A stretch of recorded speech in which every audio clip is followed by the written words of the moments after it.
pour ce TP, vous allez vous aider principalement du TP numéro 6. Le but de ce TP est que vous le fassiez quasi en autonomie. Donc je serai là un petit peu pour vous guider sur des points clés, mais je vais vous donner les consignes à faire de telle façon à faire la FAO. Alors moi de mon côté déjà, j'ai fait l'usinage de cette pièce. Donc je vais vous faire une vérification pour que vous puissiez vous rendre compte de l'usinage.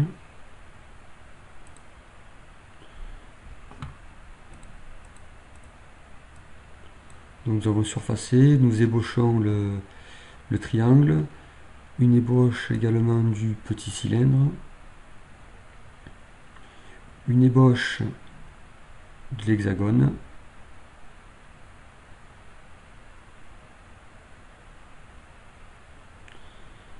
et une ébauche du gros cylindre. Ensuite, finition, pointer et percer les 3 trous. Donc voilà, l'usinage de cette pièce-là. Alors dans un premier temps, vous allez créer un nouveau projet que vous allez nommer porte-stylo NASA. Ensuite, une fois que le projet est créé, vous allez créer deux dossiers. Donc, deux dossiers que vous allez appeler FAO. Et le second dossier nommé pièce. Vous allez maintenant importer la pièce que vous avez téléchargée sur le site. Donc je vous rappelle, c'est importer, exporter, importer fichier avec conversion. Une fois que le fichier a été importé, que vous le retrouvez dans le dossier pièce, nous allons maintenant établir le brut. Alors pour le brut, donc c'est préparation de l'usinage, et vous devez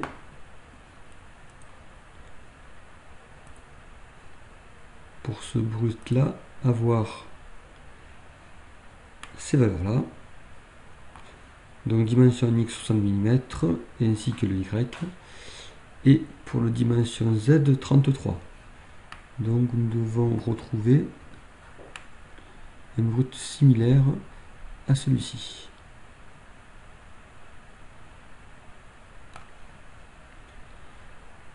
Une fois que votre brut a été créé, vous allez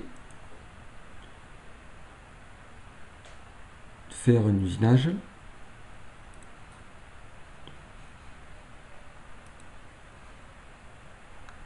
Prendre comme modèle la Cincinnati, donc cette machine là, voilà. Ensuite passer en mode CAO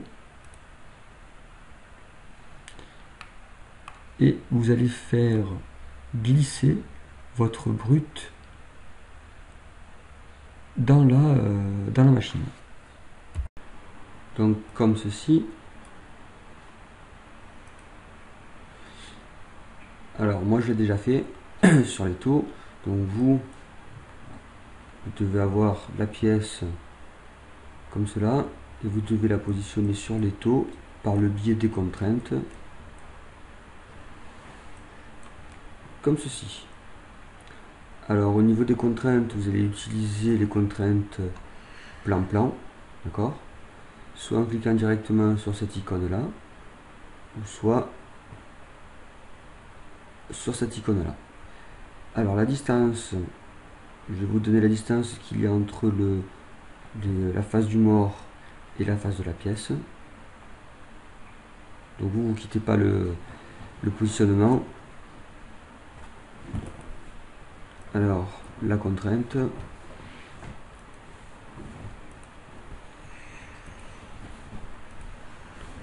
c'est celle-ci. Donc voilà, donc j'ai une contrainte de 30 mm entre la face de ce mort et jusqu'au bout. Il faudra également bien ouvrir l'étau. Donc la distance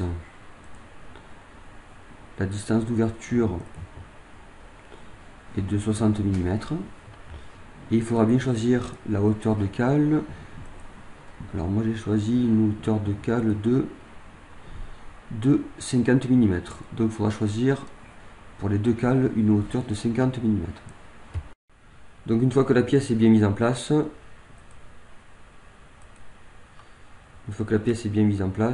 vous repassez dans le mode FAO pour pouvoir attaquer l'usinage. Vous allez avoir en votre possession deux fichiers PDF qui sont la fiche outil où présentez les caractéristiques des outils que vous devrez choisir.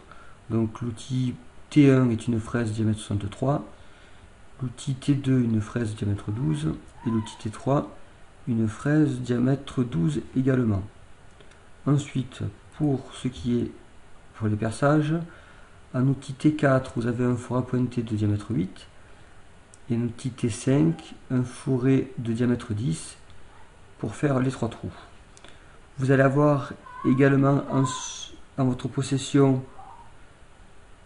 le contrat de phase avec les différentes opérations que j'ai déjà réalisées, avec les outils qui sont associés.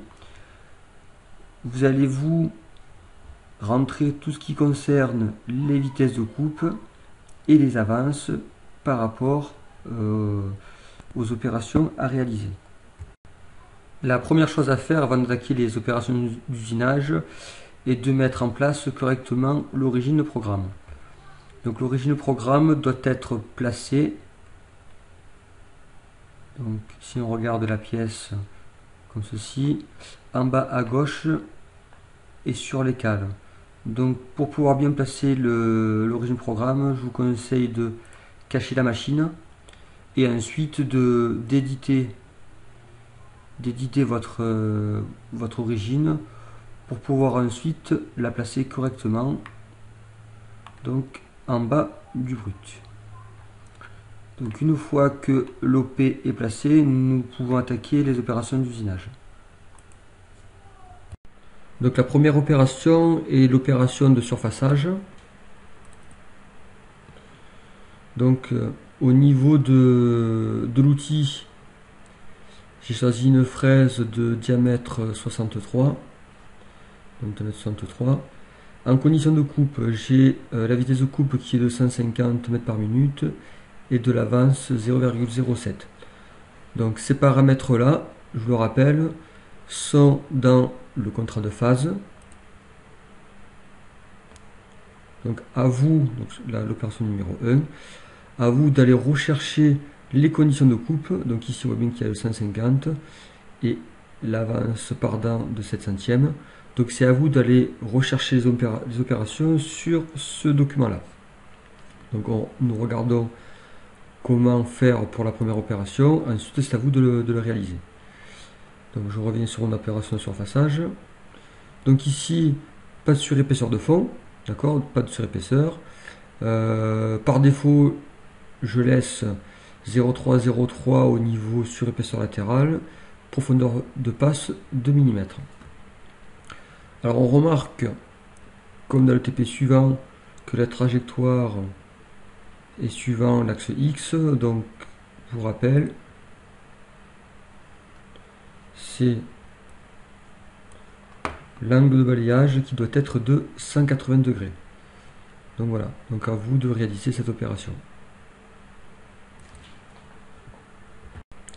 Donc pour vérification, je clique ici pour avoir le brut. Je vais vérifier que tout se passe bien. Donc vous devez obtenir ce résultat là. Donc un balayage suivant l'axe X.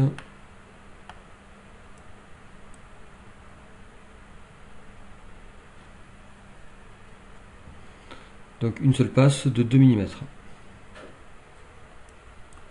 Voilà. La deuxième opération concerne l'usinage du triangle en ébauche. Donc je vais cacher la machine. Alors deux possibilités pour faire l'ébauche du triangle. Alors soit vous cliquez sur cette surface là et vous lui indiquez que c'est un surfaçage en bout, soit vous cliquez sur le cylindre et vous lui indiquez que c'est un surfaçage par le flanc. Vous pouvez prendre l'une ou l'autre méthode, les deux marchent. Pour ma part, j'ai choisi le surfaçage en bout, donc j'ai cliqué sur cette surface là. Donc au niveau des paramètres de coupe, dans un premier temps c'est une fraise de diamètre 12. Les conditions de coupe, à vous de les noter sur cette page là et on peut les voir à partir du contrat de phase. Donc ébaucher triangle, condition de coupe 80 et 7 centièmes. C'est bien ce qui est indiqué. Au niveau surépaisseur, une surépaisseur de fond de 0,5 et également une surépaisseur latérale de 0,3. Nous prendrons par la suite une autre fraise pour enlever cette surépaisseur. Et ensuite une profondeur de passe de 2 mm. Donc à vous de réaliser cette opération. Une fois l'opération finie, vous devez, l'onglet est déjà cliqué, vous devez avoir cette FAO. Donc passe de 2 mm.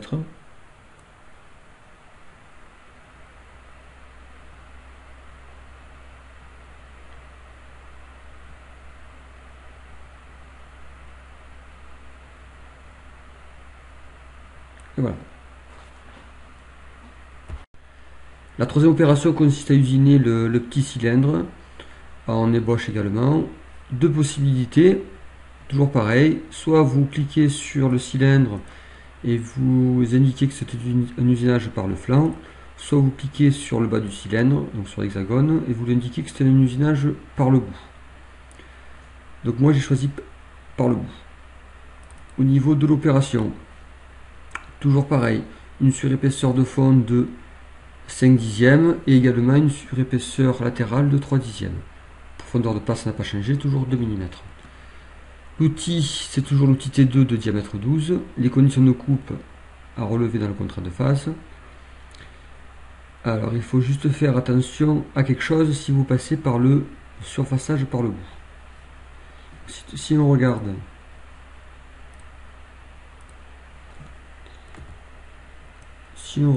la première opération, donc le trait jaune, donc on s'aperçoit bien que l'outil usine à la première passe le cylindre. Par défaut,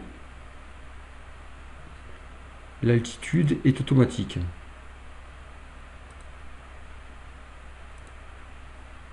Donc si on laisse automatique au départ, on se rend compte que la première passe, donc le trait jaune, est au-dessus du cylindre. Donc c'est à ce point qu'il faut faire attention. Pour avoir la bonne valeur, qu'est-ce qu'il faut faire? Donc il faut mesurer la distance qu'il y a entre l'OP et le haut du cylindre. Vous avez une distance de 28, donc c'est pour cela que j'ai mis 28 mm. Pour mesurer, je vous le montre une première fois, ce sera à vous de le faire, de le réaliser ensuite. Donc si je mesure, il faut rendre le brut sélectionnable. Donc une fois que le brut est sélectionné, on peut mesurer.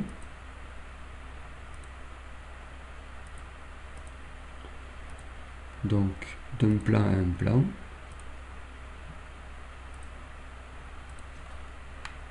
Je mesure donc du brut jusqu'au haut du cylindre. Donc vous avez une distance de 28 mm. Donc Je reclique pour rendre le brut non sélectionnable. Je reviens sur mon opération. Alors de souvenir, si vous passez par un usinage par le flanc, vous ne devez pas vous préoccuper de cette altitude-là qui est à 28. Au niveau de l'usinage, vous devez avoir ceci.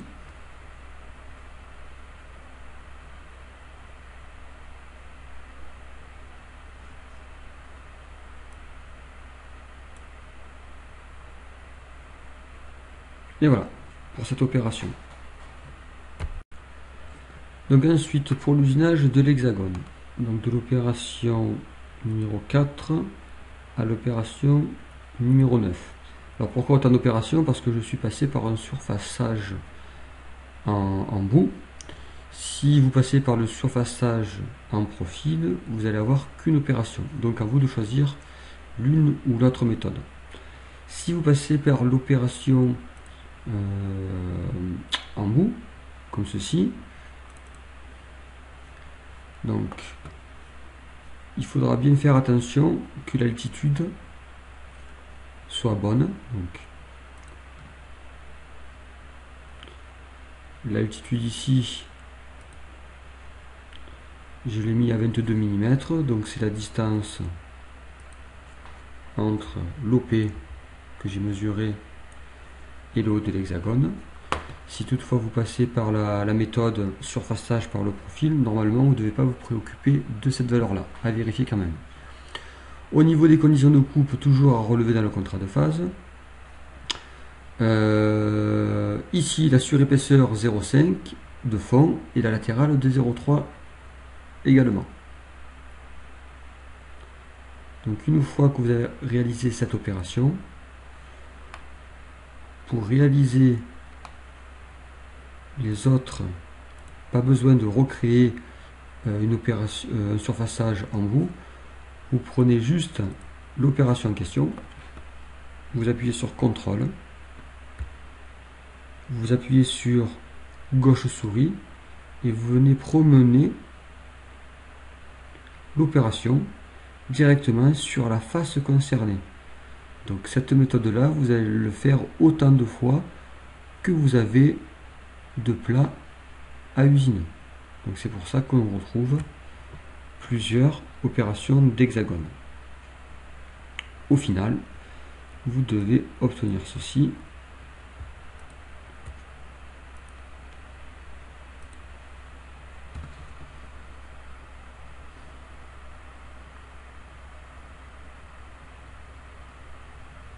Donc voilà pour l'ébauche de l'hexagone. Donc la dernière opération à l'ébauche concerne l'usinage du gros cylindre.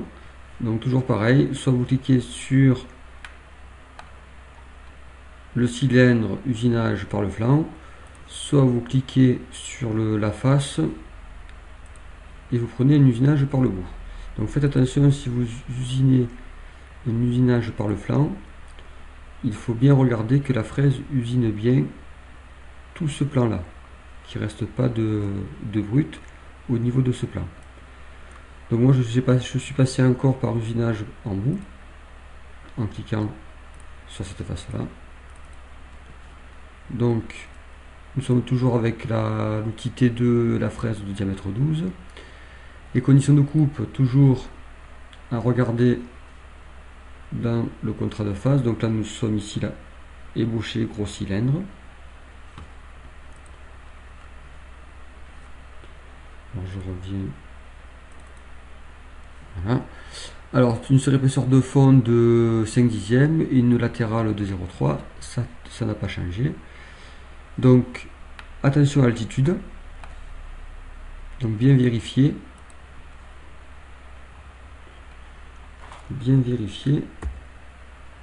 que ma première passe soit en dessous du cylindre. Au final, vous devez trouver cette simulation.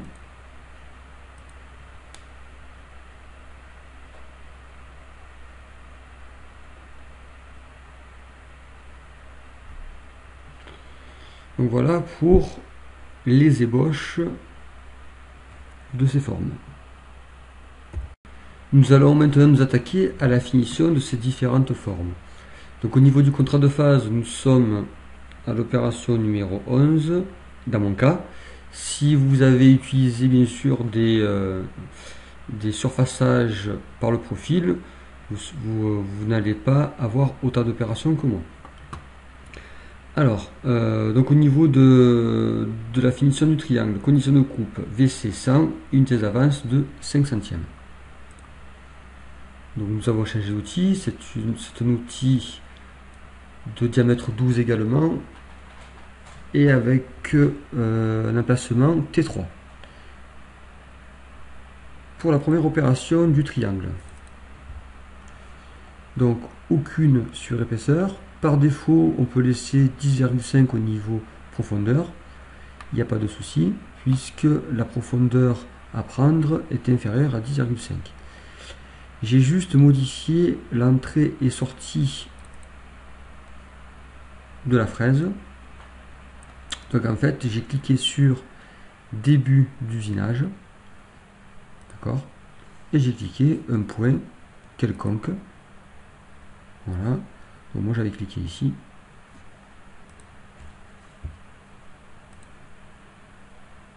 Voilà. Donc vous pouvez prendre ce côté ou un autre plan du triangle. Au niveau de l'opération, vu que c'est une finition, j'ai cliqué sur un plan du triangle et j'ai choisi surfaçage en bout. Donc vous allez faire ça également pour les autres usinages. Au niveau de la vérification, vous devez trouver ceci. Donc je simule. Donc à une seule passe, l'outil usine la surépaisseur. Donc pour les trois autres finitions, vous allez faire la même méthode que l'opération triangle. La seule opération où il faut faire attention, c'est sur la finition du gros cylindre, puisque par défaut, le nombre de passes radiales est égal à 1. Alors, je l'ai mis à 2, pourquoi? Donc si vous regardez avec la valeur 1, on s'aperçoit que la fraise ne passe pas sur les coins de la pièce. Donc si je mets une valeur de 2 mm, tout est usiné. Voilà, c'est la seule chose auquel il faut faire attention. Donc à vous de réaliser les trois autres opérations de finition et vous devez trouver ceci.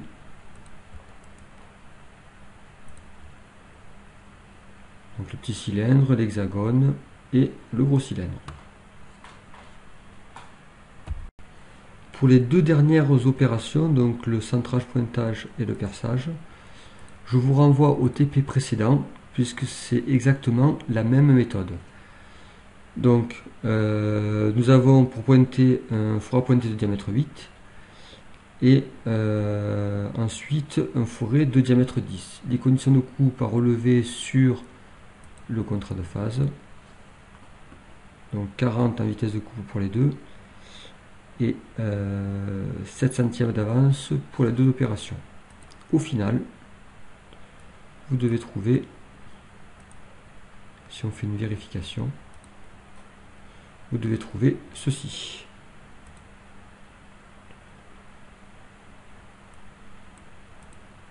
Donc l'ébauche du triangle, l'ébauche du petit cylindre, ensuite l'ébauche de l'hexagone,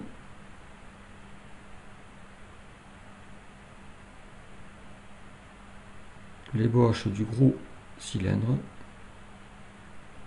Donc ensuite nous allons attaquer à la finition. Donc finition, pointer et percer. Nous pouvons faire une vérification pour savoir s'il reste de la matière à usiner.